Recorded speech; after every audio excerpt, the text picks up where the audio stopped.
O, ito halimbawa, sa inyong kumpanya, meron ka ng VL and SL na sobra pa sa 5 days per year. Ngayon, sabi natin kanina, di ba? Hindi ka na entitled sa SIL kasi meron ka ng VL na sobra pa sa 5 days.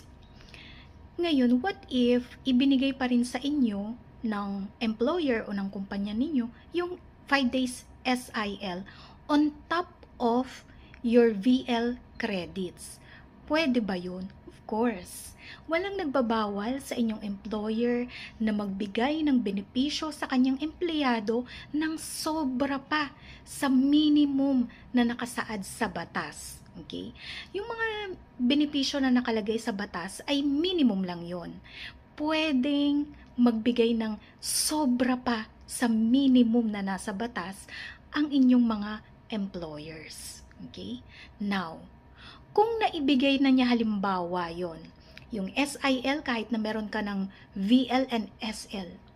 And then after 3 years, nagkaroon siya ng bagong HR, binawi. Kasi sabi nung HR, teka lang, nakalagay sa batas, hindi mo na sila kailangang bigyan ng SIL kasi meron na silang SL and VL.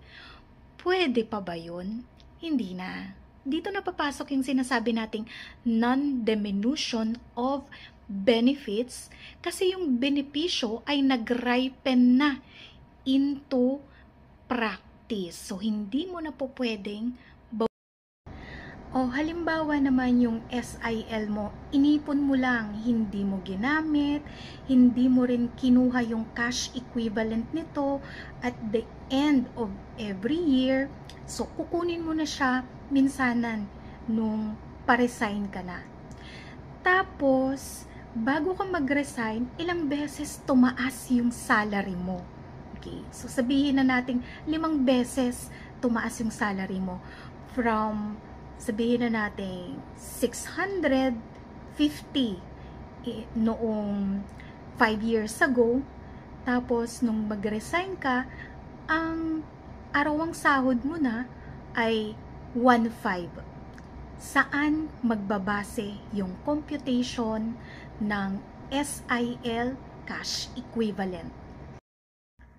Ang pagbabasihan po natin ay yung salary rate at the time na i-commute mo na yung iyong SIL into cash. So, yung salary rate mo ng time na ipapakonvert mo na yung iyong SIL into cash, yun ang magiging basehan.